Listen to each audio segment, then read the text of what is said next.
Welcome, everybody. We'll get started here in just a few minutes. We're just going to give people time to get into the room and get settled.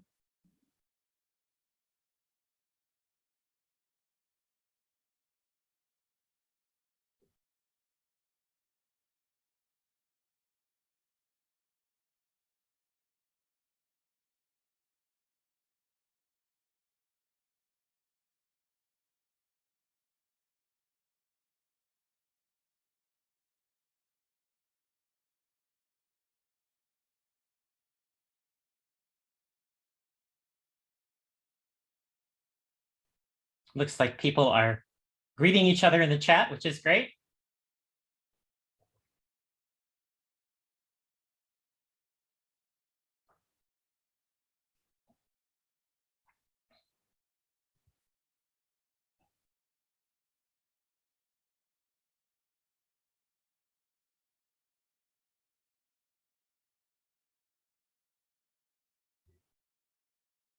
There we go.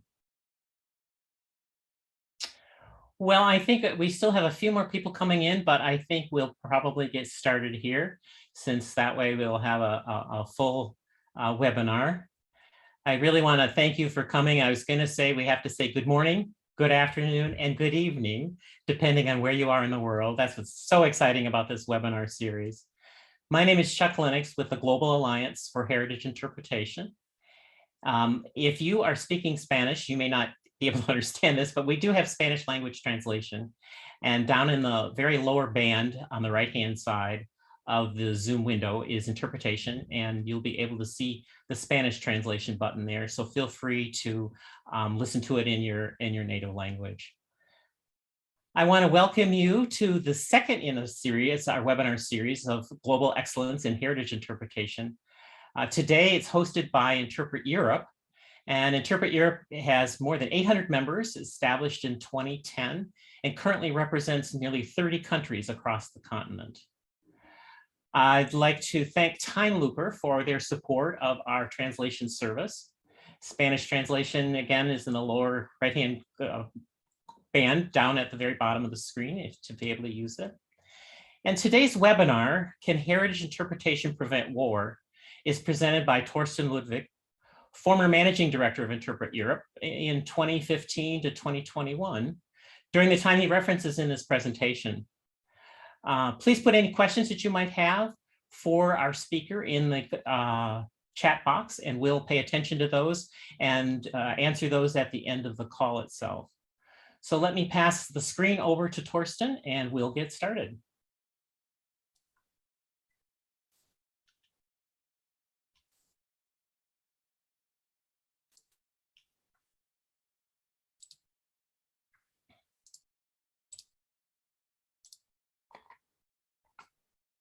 Here I am. Can I be heard?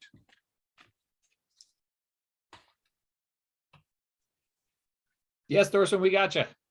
Thank you. Great pleasure to be here, and I'm very honored to represent Interpret Europe here in this great webinar series. I watched the recording of the first webinar because I couldn't join, and I felt that there were a lot of interesting impulses also to get a discussion going on within the world community of heritage interpretation, and I hope that we can contribute a little bit to this. I chose a title which is very provoking at the moment, because all of us are much concerned of what's going on, and to link heritage interpretation now to this event is sort of like risky, but I would like to explain why I think there is some justification for doing that. At Interpret Europe, we actually started some years ago to consider how we can deal with aggression, how we can deal with conflict. And this had some background where I felt it is also relevant to what we at the moment observe in Europe. This brutal aggression in Ukraine is justified by a very one-sided interpretation of European heritage. I think all of you who heard what Putin said when the invasion of Ukraine started made very clear that it was interpretation of their heritage, basically, versus the interpretation of the Ukrainian view. And what is also very much concerning, and I think has to do with what we are talking about, is that this aggression is not questioned by the vast majority of the people in Russia. So there is sort of a belief that they're on the right side, that they keep the truth, as Putin said when they attacked. And all of this has, from my point of view, very much to do with heritage interpretation and with the background. Of course, what we said already in the invitation is when conflict's there, it is too late for us to jump in to do anything. But what we should consider is how heritage interpretation can reduce the likelihood of war in advance. And this is what we were dealing with some years ago already. We had a conference in Belgium that was called Heritage Interpretation for the Future of Europe. And we started that conference actually at Flanders Fields, so at the battlefields of the First World War. And many of you might know that all these ideas in Europe to create European Union, a Council of Europe, are mainly based as the foundation of the United Nations from 1945 to the main goal to prevent war. So we all should pull on one string in this concern. When we were discussing this for the first time in 2015, it was actually not so much because of the aggression in Ukraine, which was already taking place. You might remember that Crimea was in 2014. So this was not off the agenda, but we were more concerned at that time of the populist movements we had in Europe, very, very strong. And you know that we also had them in other parts of the world. In the US, you also had these movements where you felt like it is impossible what politicians dare to say and people do not protest. So there's not, it's just accepted. And we asked ourselves whether heritage interpretation should play a role in this, and in fact, how political heritage interpretation actually is. So should heritage interpretation be mission-based in a sense that we are just providers supporting our client's mission? Or should heritage interpretation rather advocate for neutrality, avoiding current political issues and controversial heritage? Or should we use heritage to actively foster the values that are officially held by the United Nations? So we had some exchange about this. And we were also not sure when we started this conference, which was clearly a conference with a political background, whether there would be an echo in the interpretive community. And we were very glad that there was an echo. Many people came to this conference. And at this conference, we tried to get in touch with main key stakeholders in Europe, big organizations, and also political leaders to see how we can work together. I will give you some very short introduction on this political background in Europe, because I'm sure not everybody of you is aware of it. We have different bodies and they can very easily be confused. The first body we have in Europe is the Council of Europe. The Council of Europe is basically including, well, almost all nation states in Europe. At present, Kosovo isn't in because it is not clear what its status is. Belarus is not in because they have the death penalty, which is not accepted. And since a short time, Russian is no longer in.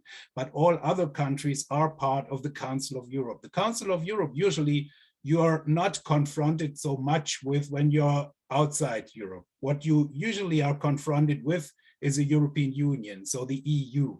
And the EU, the European Union, consists of three bodies. The first body is the Council of the European Union. You see, this is where it starts confusing. It's not the Council of Europe. The Council of the European Union is something completely different. The Council of the European Union are basically the leaders of the now 26 nation states. Then we have the European Parliament, which is elected by all citizens of these 26 nation states every 5 years. And then we have the European Commission, which is something like the European government, you could say. So they are the executive body of all of that. The Council of the European Union is suggesting, nominating the ministers, which are called commissioners in the European Union, to the Parliament, and the Parliament is electing them. And so this European Commission is established. So then the European Commission is the main body we were cooperating with when we were launching our conference. So since last years, we are very much in contact with the European Commission, especially the Directorate General on Education and Culture. And much of what I say now has to do with this. Our cooperation with the European Commission had a very positive start because 2018 was suggested as the European Year of Cultural Heritage, and we used that opportunity to run a workshop for the task force of the European Commission who were there to set up this year. So this year was a really big thing for the European Union, and we had the complete task force for a whole day for exercises on heritage interpretation. And it proved once more at that opportunity that having people directly on site, doing activities with them directly on site has a huge advantage, especially, of course, we must say, if we are dealing with people who usually spend all their day in the office. So they get out. It was in the quarter in Brussels where actually everything is taking place, and they've seen all their surroundings from a completely fresh perspective. So this was a very good step into the whole activity around the European Year of Cultural Heritage. We wrote a study paper in this context, which was called Engaging Citizens with Europe's Cultural Heritage, and which was awarded the European Union Altiero Spinelli Prize. So we received 50,000 euro for this. And you can imagine that this increased our reputation enormously in Europe. Not so much what we had to say, but that we got this money, of course. And the commissioner was also very pleased and opened our next conference in 2018, which was basically also the opening of the European Year of Cultural Heritage. So this was an enormous honor for us to have him there and to open the conference and to open the year, basically. The question why Europe needs interpretation, he, the commissioner, it's the second from the left, brought to the point with a quote he already had sent us to this conference in Belgium, which said, through interpretation, I believe, heritage can contribute to the building of communities, not just at local level, but also at national and European levels. Bringing citizens closer to their heritage is about bringing them closer to each other. And this is an important step towards a more inclusive society.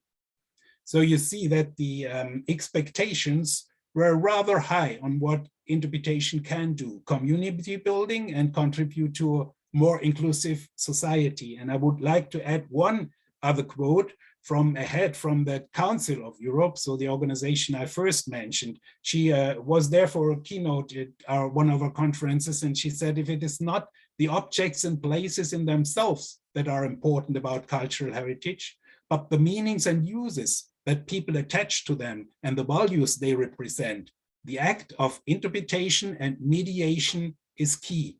And here you see interpretation and mediation are brought together. Values and meanings are in here. So the question is, how can we, so to say, facilitate meanings, different meanings that people attach to heritage? So how can we act as sort of like a negotiator in this context?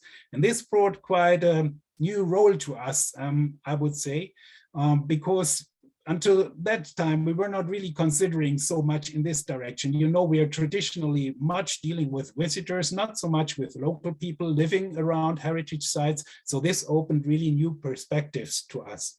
The second organization I want to refer to, and I just chose two in this presentation because I think we do not have more time to work on more subjects, was Unesco.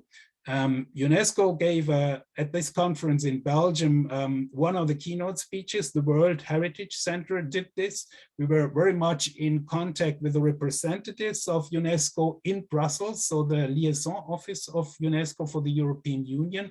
And our main partner at UNESCO is the Regional Bureau for Science and Culture in Europe, which is based in Venice. With them, we are still cooperating, so we're still working together.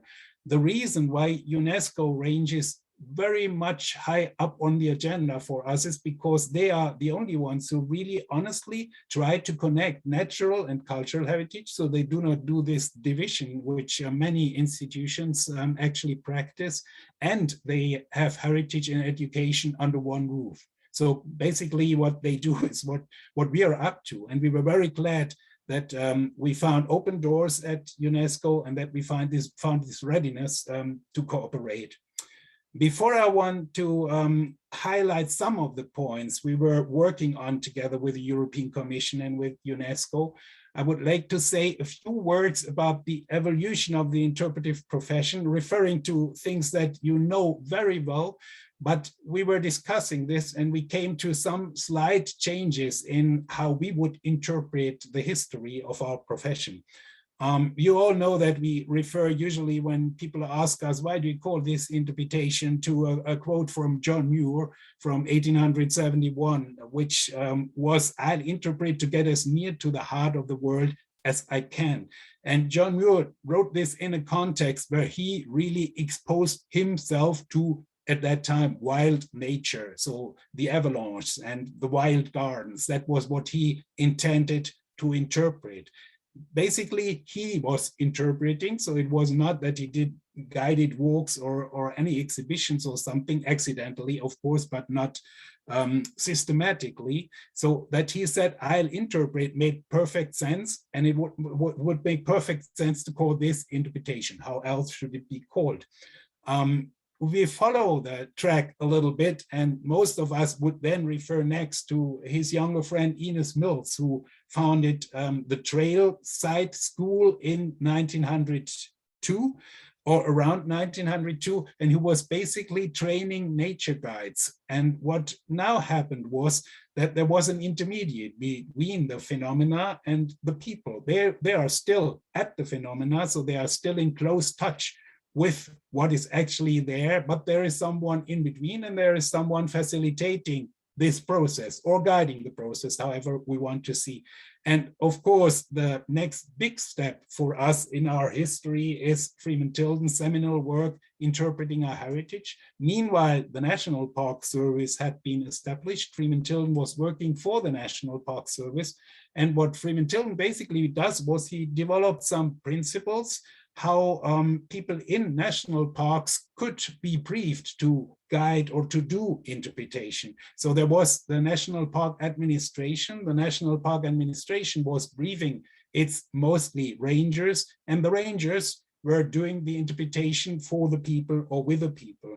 And what happened here is that, again, the people got a little bit further away from this original idea of interpreting themselves, as John Muir did. So there were basically others interpreting for them, and those others were communicating this interpretation to the people.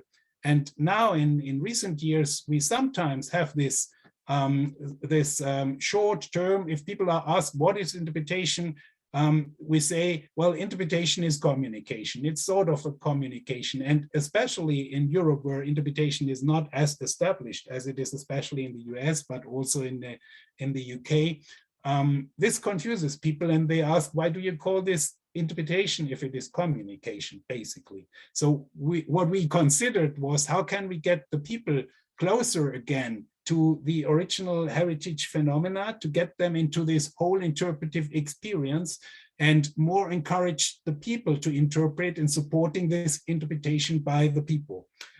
This does not mean that everything we did so far is useless or what. It's most of the skills we still would use, but we would reorganize some things a little bit. And this is what we actually tried in the last years when we set up the training and certification program for Interpret Europe, to more look at it against this background, more encouraging, more enabling the people also to interpret, and more see us in a supporting role and in a facilitating role of this process. So I feel this is important as a background to keep this in mind when I'm talking about what we did together with the European Commission and with UNESCO. This is actually also in line with what Sam Ham said about the 3 end games. Some of you might be aware of this. He said there are 3 end games of heritage interpretation, so final goals, so to say. The first, the entertainment game, focuses on providing enjoyment and holding attention. The second, the teaching end game, strives to inform people about the facts surrounding a phenomenon. And the third, the provocation end game, encourages people to think and to discover their own meanings. And what we would suggest is that the entertainment endgame and the teaching endgame are not really endgames in the sense of the word, but more supports. And we can use, of course, interpretive skills to entertain people or to teach them facts, but we would much advocate for putting the provocation endgame in the first place and say, this is what it is about. And this fits perfectly well to what I said before. So what Sam is writing about the provocation endgame is actually what we are striving for. And actually, Sam wrote in his book in 2013 that for him, this is the ultimate endgame. And he suggested that we consider what it is for us. So we would follow him here, and we would say, yeah, the provocation endgame really should be the ultimate endgame for contemporary heritage interpretation. So against this background, we said that our goal is to make heritage more meaningful to people and people more mindful towards a common future. So we brought in this aspect of looking to the future and making people engaged citizens to support what we would go for in terms of peace and in terms of sustainability, so towards our common future. We have a rather old model we are usually working with, which is the interpretive triangle. You might have seen this before. We use it in all our training courses in our training program. And attached to this are 4 different qualities, which I would like to briefly introduce, so you know what our aim is. Well, most of what I say here is what I'm pretty sure you are also doing, but you might also notice that there are some things where we try to bend it a little bit and where we try to move forward a little bit. So we call our 4 qualities the 4 aces of interpretation. And our first ace is offering paths to deeper meaning. So we would like to invite the people to make meaning, so not to take meaning as it is if we say it is a communication of something someone else prepared for them. So we want them to make meaning, and we want to offer meaning, which means we're still working with themes, but we see themes more as offers, as suggestions to get into exchange. And if people for example, in a group of, in a guided walk, suggest other themes, we would welcome this and get into an exchange about them. So to have it more open, this process, and not to think that people need to get the theme in the end. So this is our ultimate goal. We would not say this. We would like to prefer the exchange about that. The second is that we would like to turn phenomena into experiences. And in this context, we really believe that this first-hand experience, the whole interpretive experience, be it physical, intellectual, emotional, social, or spiritual, is what is really benchmarking for heritage interpretation compared to many other concepts of learning, of communication that are around in heritage sites. So this is what we feel heritage interpretation has really a unique selling proposition in terms of this. The third one is that we want to provoke resonance and participation. Resonance means to feel a sense of place, to let the people resonate with a place, with other people, and participation means to be really actively involved, which means also to set the course for what you're doing. So not just to consume, but to be really active. And the last ace is to foster stewardship for all heritage. And all heritage means that we overcome this idea that people are incredibly proud about their heritage versus the heritage of other people. We definitely have this often if we are talking about nation states and about national heritage. We would like to encourage people to take stewardship for all heritage and always to compare their heritage with the heritage of other people, other cultures in other countries. So these are the 4 qualities we are following. And this wording, which you see here, has changed actually during last year several times. So we're really working on this. We're really trying to fine tune this and to make it a solid basis of our, especially our training program. At the heart, at the center of this interpretive triangle is meaning. And I want to mention this. a study in 2015. It was an internal study in Interpret Europe, where we were researching the trends and developments that would affect heritage interpretation in Europe at that time. Social, technological, economic, political, so all trends going on in society. We came up with 60 trends, and we found out that from that 60 trends that we distilled, 5 were key trends and 3 of these were linked to purpose. So purpose and meaning is something which is really welcomed also by people, as we thought. And so to put meaning at the center and to put purpose in the center and to see heritage interpretation as an approach of people to come a little bit more to their purpose and think a little bit deeper, we felt is something that makes sense and that is welcomed by the wider public. Of course, this is different. We all know this. It depends on the situation. It depends on the situation people are in. If you have an old town at the coast, at the Adriatic coast in Europe, and you have large steamers spitting up thousands of people, and those people really want to run through the town and do nothing else than grab a souvenir and disappear again. All of this is a little bit limited. We are well aware of that, but we encourage all our members to get as much, as deep as they can with this idea to create meaning and to make people more mindful.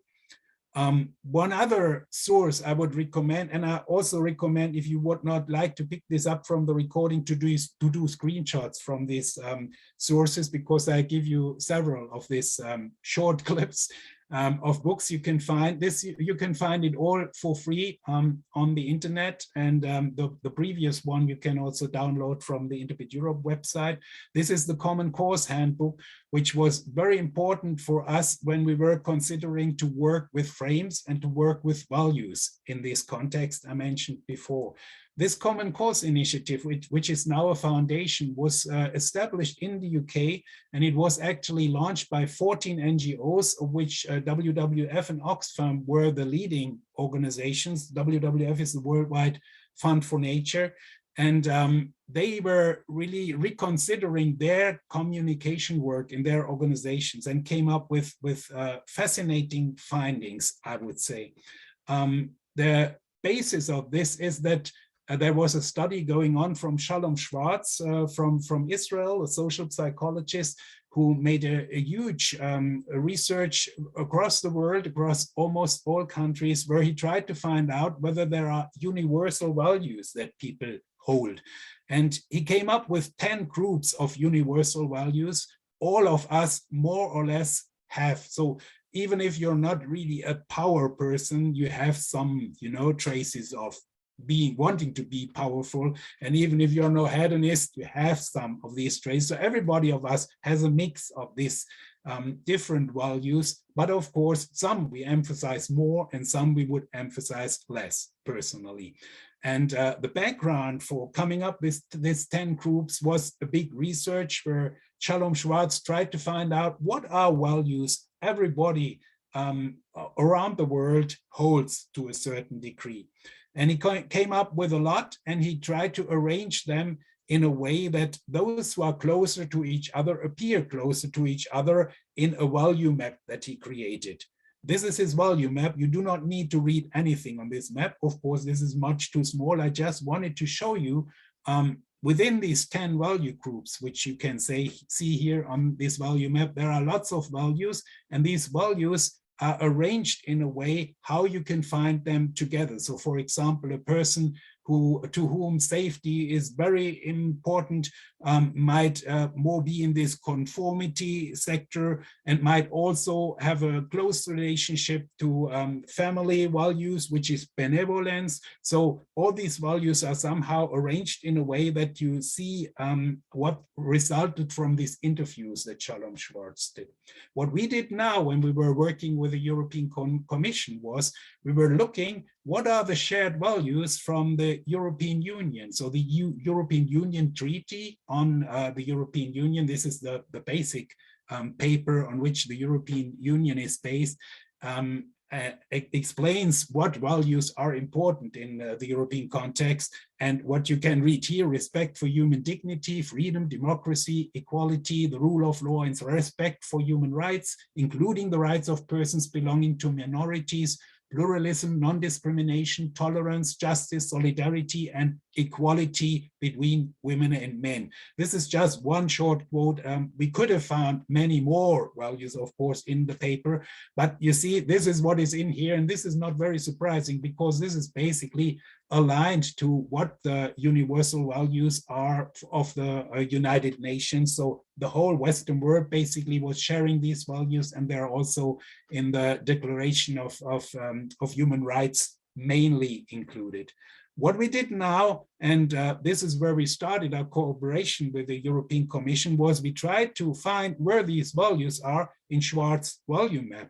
And we found out that they are almost all in this upper right corner. So you see, universalism is one big value group, and some are in benevolence, which is like caring for your family, and some are in self-direction, which is like taking responsibility for oneself. So this is basically where we're in when we are discussing what is important for, in this case, the European Union. So what are our shared values we should strive for? Shalom Schwartz turned this value map into a value circle, which made it much easier to look at. And what you see now in this cleared picture is that you have basically two axes running through this circle. One is going from the upper right to the lower left, from self-transcendence values to self-enhancement values. So in self-enhancement, it's basically power and achievement. In self-transcendence, the universalism values, and you see another axis running from the upper left to the lower right, which is from openness to change to conservation. So you could say the left side is more progressive, the right side is more conservative, and the left and the right, yeah. So you see that these axes are in this value circle, but Shalom Schwartz said, especially what we often emphasize, that difference between progressive and conservative, so this left-right axis, is not really important if you want to go for universalism. So if you want to go for these shared values, it is not too relevant whether someone is approaching from the one or the other direction. So in what context is this now interesting for us? If we look at heritage, we can say, especially if we're talking about cultural heritage, it has usually a value set behind. Every building, every arranging, everything that humans make have a value set behind. If you look, for example, at this picture, which is sort of like an English landscape garden with a little castle in, you could imagine that the idea behind this was something like openness or broad-mindedness. So this is and this is also the time when this was created, the early 19th century, where people felt enlightened and felt like thinking about liberal ideas and thinking about new ways to live. And we have other heritage sites, of course, that are established in rather a different way. This is a Baroque garden, a French Baroque garden, and a palace inside. This is really accidentally now from Russia. So this is since a very long time in our presentations for our trainers. So this is not, I did not choose it for that reason. But of course, this now shows mainly power and achievement values. So more the values that are in the lower part of the circle. So the question is now, in this context, if we would interpret this place, how would we interpret it? And a point is that if we interpret it like it is often done, like following the emperors and their history, and also the creepy crimes they did sometimes in that context, and sort of like celebrating that, even if we explain it in a little bit spooky way, but we always refer to these emperors, then we weaken actually the universalism values, because what Shalom Schwartz found out was that within the value circle, there is a seesaw effect, which is not too surprising. If we emphasize power and achievement, we weaken universalism. So the question is, if we have to interpret such sites, how should we do this in a way to encourage people to consider values and not to encourage people to celebrate past emperors? And some of you might have different ideas about this, and you can actually find good examples how this is done. For example, taking a humble peasant telling the story of the site from the perspective of this person, which is something different than telling the story from the perspective of the emperor. So there are examples how to do this, and we felt we should more emphasize this and more bring this to the awareness of interpreters to think in this direction. And similar, you could say that every facility we have for our interpretive services. So every interpretive facility like this boardwalk also includes values. This is in a Croatian national park, and the idea of all national parks is let nature be nature. So it has a lot to do with wilderness. And I feel that this boardwalk expresses this in a wonderful way. You cannot escape wilderness if you go this walk. In Germany also the national parks have this idea, let nature be nature. And this is a boardwalk from a German national park. Not all look like this, I must say.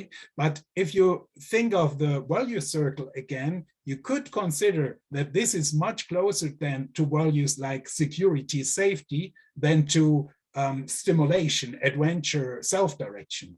And this way, how we set up such facilities actually can encourage values or weaken values. So if we consider this, we should also think how to set up our facilities in a way that they support the values we actually would like to support. So in the value circle, there is another effect going on, which is called the spillover effect. And this means if you have a person who is, for example, much engaged in nature protection, you often also find that that same person is engaged in social concerns. So someone holds universalism as a high value. They might also support benevolence then as a value and self-direction, because the value groups neighboring are also those that are usually supported by people. And this was a very interesting aspect, because when we were talking with a European Commission, we came up with this idea that we could try to address, say now on purpose, right-wing people, but you know what I mean, very conservative people, to catch them at the idea of heritage, because usually heritage is a link that we could have there. That is very important for this group of people, and to try to pull them around the circle. So not to oppose them, but to use the spillover effect and to go more for tradition and to support this in order to get them up to universalism. This was very interesting discussion at the European Commission, because what we found out, and this was also a result from the Brexit referendum and this process that was going on, was that usually in Europe, we have, you could say, an elite, and we have a wider public. So the elite are basically the 25–30% of people who think about, okay, where shall we go in Europe and what should we do? And the wider public are the people who are not really interested in that so much. And usually the elite is that what you read in the news, what you hear in the news. So you have the impression everybody is on that page to emphasize Europe, to bring Europe forward. But in fact, this is only the elite, which is much louder than the wider public, while the wider public is split. And if you do not reach the wider public, you might lose that majority, which was actually, you could say, the case when you might know that the Brexit vote was, I think 51 or 52% of UK citizens voted to leave the European Union. So it wasn't that overarching majority, but in the end, yeah, that was decisive what the wider public thought. So if we cannot get the wider public and convince the wider public of values such as peace or sustainability, we will have no chance in the long term to progress. So another aspect in this context, another model which was playing a role in that, which is actually going far back in European philosophy, you can draw it back to Aristotle, to the golden mean, was the value rectangle, which said if we take again this pair of progressive and conservative individuals, you could say that progressive is a virtue and conservative is also a virtue. So if you look positive at these things, and you couldn't create a positive tension, But if you start to call someone right-wing, he might call you left-wing, and then you get out of this positive tension to a negative tension. So this is what happens in such a value rectangle. So this is interesting if you're considering how to address people and how to have this communication on site about values if we want to work on this field. Another term that is very important in this context is frames, and I'm pretty sure most of you heard about it because frames was very much popular within last years. When we started to think about it, I must say it was, at least in Europe, not so popular, but at the moment many people are talking and discussing about frames, mental frames in this case. We can distinguish surface frames and deep frames, and frames is usually what we connect to something. For example, to home, we connect at the surface something like a house, a garden, a room with a table, chairs, a cupboard. So all of that belongs to home from our point of view. But the deep frame for home is what is under the surface. So what does home mean to you? And this is, you know, meaning at the center of the interpretive triangle. This is what is important for us. So what also Tilden described as the larger truth. So what is really going deeper, this is what is decisive on what values people activate and how they behave.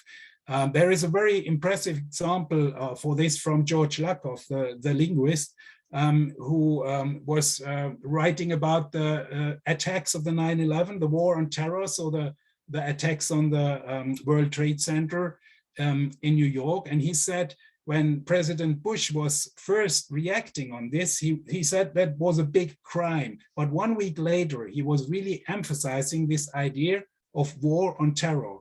And if you activate the frame of war, several things are coming with it, like defenders, armies, battles, guns, and you want to go for victory. So if you set this frame and people accept this frame, then you are in a line and you cannot really escape it because it goes without saying. Some things happen from that. If on the other hand, President Bush would have emphasized this idea of crime, you would have criminals, courts, trials, laws, and the end game would have been justice in this case. And the history, the past 20 years would have been different against this background. And this, George Lakoff describes this in a very impressive way. And it's The Political Mind is the book where this is in. You might know from him Metaphors We Live By. So it's from the 1970s or 1980s, it's a very old book. But George Lakoff was one person who really was benchmarking in terms of how to use metaphors and how to work with metaphors.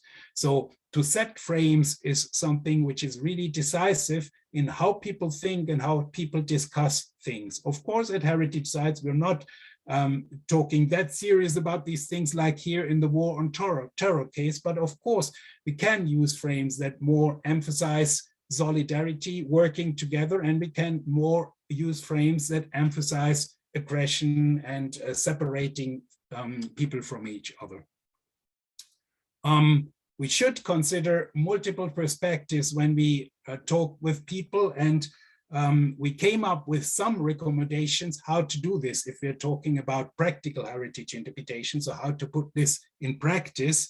And I just go through this list now, and I really ask you take a screenshot if you want to keep it. And if you want to ask back in some concerns, please contact me. I'm definitely ready to get into an exchange about that.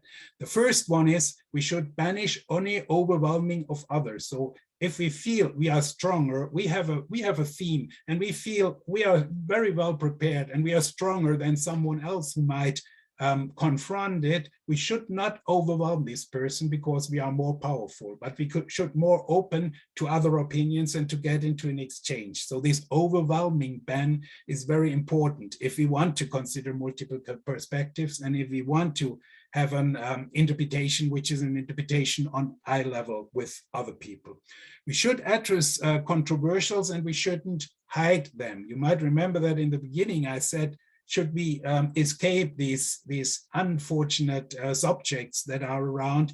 And the clear recommendation is not to do this, but to really address them and to say, like, if you imagine the context of Black Lives Matter, we really should take the bull at the horns and should really deal with the issue and not try to remove it and no longer talk about it. The third is to give way to the personal interests of others. So if we feel that someone has some personal dedication for something, we shouldn't ignore it. And these first three rules are taken from a German recommendation for political education, which is pretty old. It's from the 1970s, but it is still on the agenda in Germany to look at this and to how to deal with each other. The other four we were creating: let people get into someone else's shoes, which is a simple way how to get an exchange started and run and to maintain it. We should encourage sharing different narratives, of course. So if people hold different views, this is something which makes the whole interpretive process valuable, and it's not something that should challenge us. To be transparent about our actual intent. So if we use stories, as we often do, of course, and we use them in a way that they only show one side of the medal, we should also mention this, and we should make sure that all what we do is in line with the facts. So not bend the facts under any circumstances, of course, based on the scientific findings that are most recent and that we can get.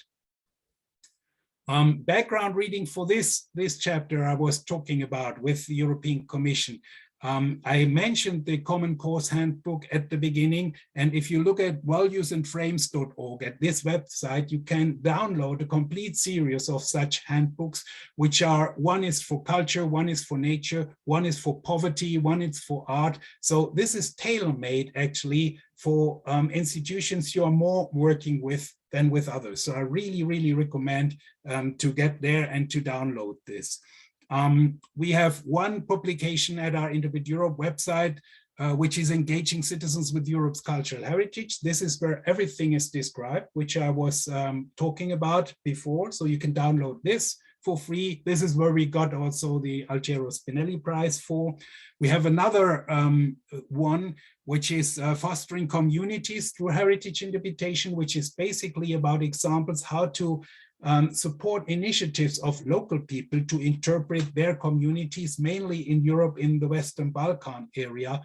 We have much progress in the Western Balkan area, which you might know is the most critical, or one of the most critical areas in Europe.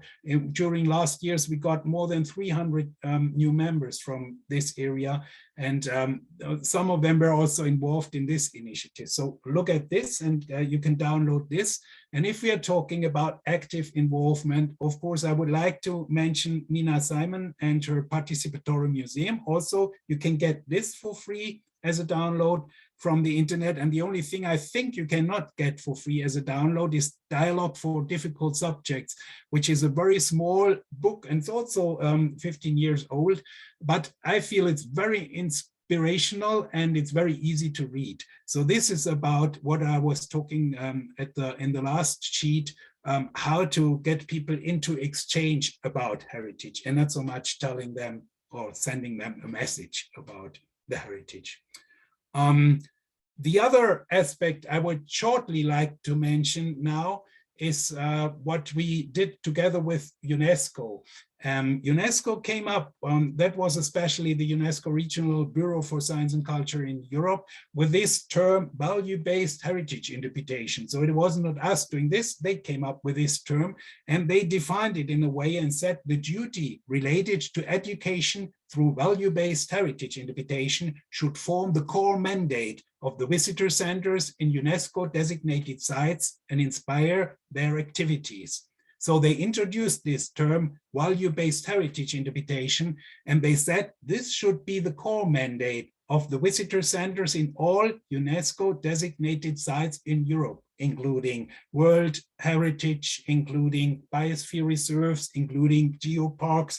So this for us was really breathtaking that they sent out this message.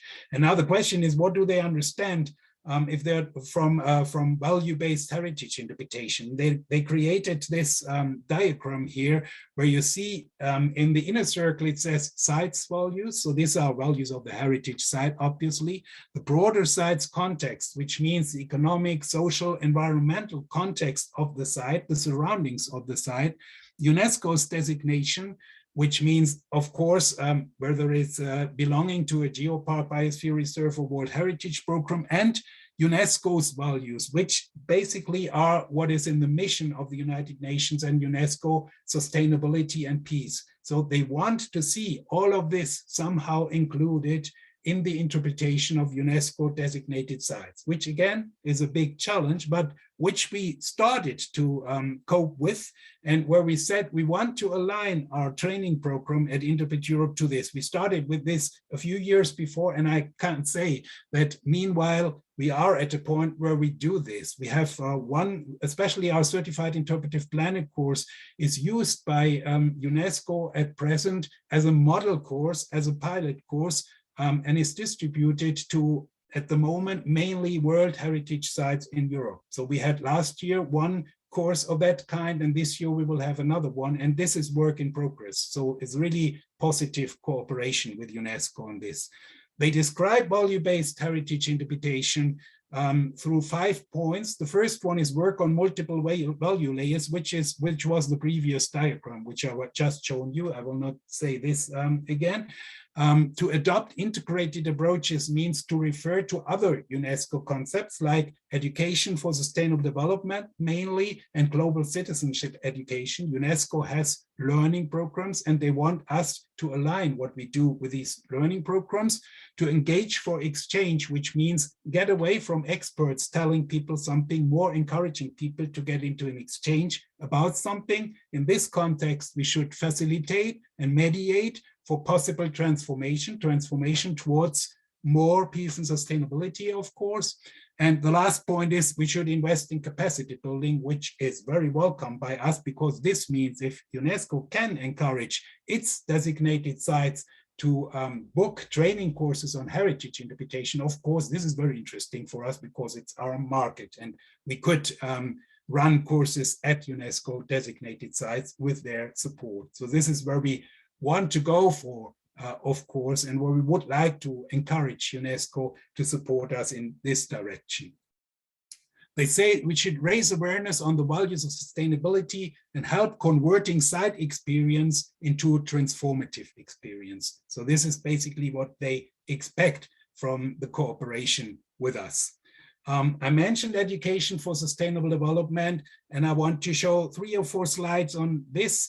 I think these colorful boxes, most of you might have seen before, these are the Sustainable Development Goals. They are actually not just from UNESCO, but from the United Nations. And this is what we want to achieve in 2030, which we will not achieve. I think most people are aware of this, but this is the ambitious goal. We are at the moment in the decade where we really would like to achieve these Sustainable Development Goals.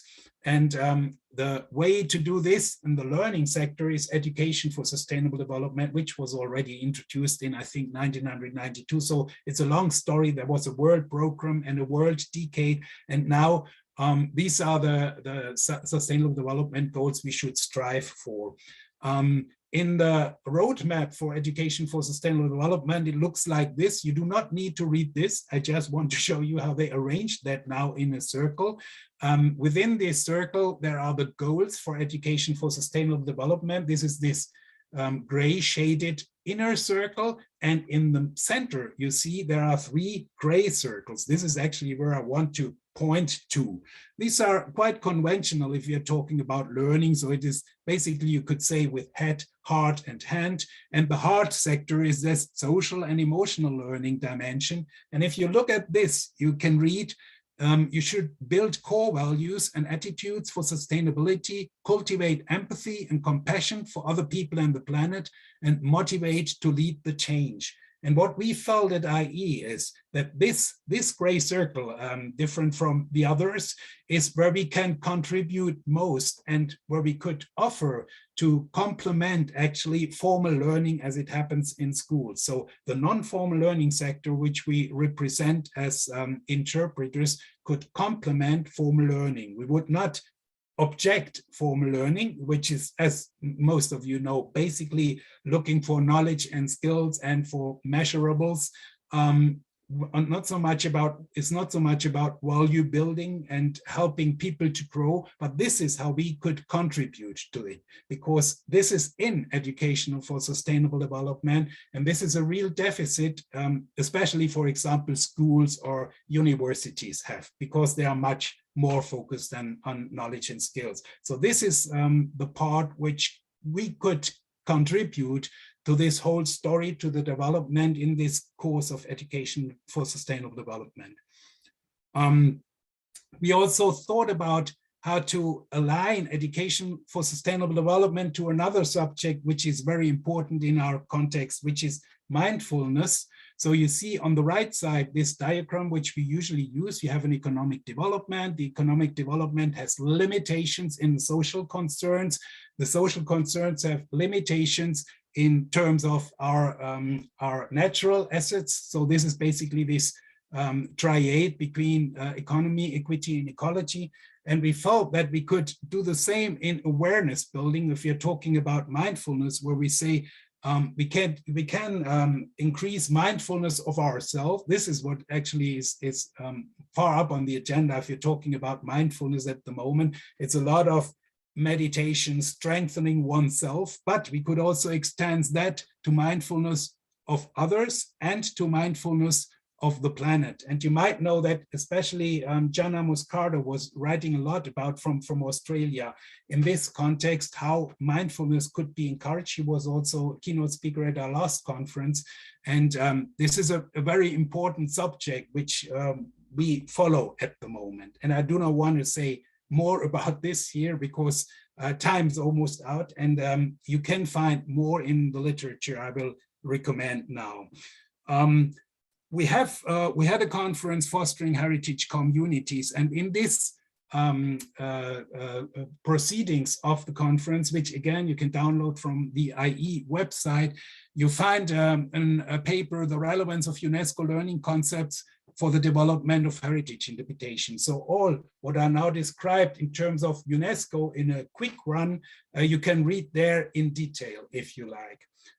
What I was just talking about, the mindfulness, we at our last conference, last year's conference, Recreating Tourism Through Heritage Interpretation, where Jana Moscardo was there also as keynote speaker. We were mainly discussing this aspect of mindfulness. So if you want to read about this and get a little bit deeper than I just did by touching it with this one slide, you're very much welcome to do this through this publication. And then I have here the two reports in which UNESCO was emphasizing in this one, this blue bubble diagram, which I introduced, and in this one, value-based heritage interpretation. So all these recommendations for value-based heritage interpretation you can find in these papers. If you do not find them on the internet, please send me an email and I will tell you where you can find them, or I send you directly. They are not so big. I want to end with another American, since I started with Muir, Mills, and Tilden, someone who was very much in the news last weekend, and who is actually an artist, but who is also playing a role in a museum as art director in the museum, in the National Museum of Jazz in the US, and who said, as Freeman Tilden said, heritage interpretation is an art. I refer to John Baptiste, who won 5 Grammys last weekend, which was amazing. And he wrote, the great arts are subjective and they reach people at a point in their lives when they need it most. It is more than entertainment for me. It is a spiritual practice. So he described how he is playing his music, how he wants to reach people, and he suggested that people have antenna for this and that they can be reached, but how they are reached is subjective, basically. So they interpret as they like, and he interprets as he likes. So I found this very remarkable in this short speech, which he gave, a short acceptance speech when he received his Grammys. And I think that what our task should be is to advance interpretive literacy. And what we mean by this is that we should turn heritage sites and objects into instruments, empowering people to become artists who shape our future in a more peaceful and sustainable way. Thank you very much.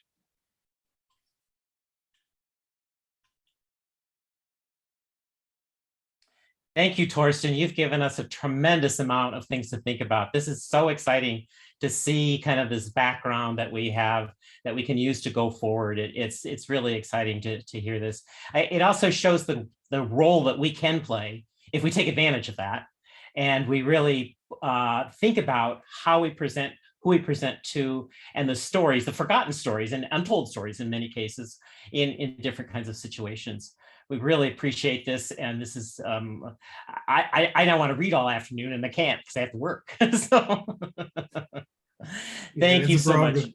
But I wanted just to mention one point, because most of the things I was talking about are done in practice. So we have, of course, many people do not do it, and we know there is an endless list of what we could criticize and what we could improve. But what we need is also good examples where it works.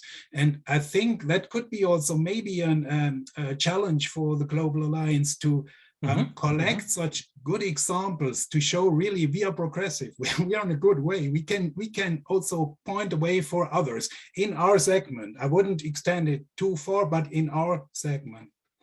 I think that's a classic situation. We definitely, what I would love to be able to do, and of course this always changes, is to actually film the actual encounter. So you see it visually, you see the body language, you see the tone, and of course, the minute you insert a camera into something, it changes it. But I just think that's a great example of how practical hands-on day-to-day kinds of examples of how we can help change people's lives and the world in a broader sense that way. Well, we've come to the end of this webinar. Our next webinar in the series will be on May 19th, and it's hosted by Interpretation Canada. And I encourage you to take a look at your own association's website for more information on registering. Again, I want to thank Time Looper for sponsoring the language translation services for today. And just to remind everyone, there's this quote that I love to use, that interpretation is a seed, not a tree. So hopefully we're going forth and planting lots of seeds as we continue to grow and strengthen this profession. Thanks again, Thorsten, so much for your talk. We really appreciate it. And thanks everyone for your time today. Go forth and do good work. Thank you, Chuck. Goodbye. Bye-bye.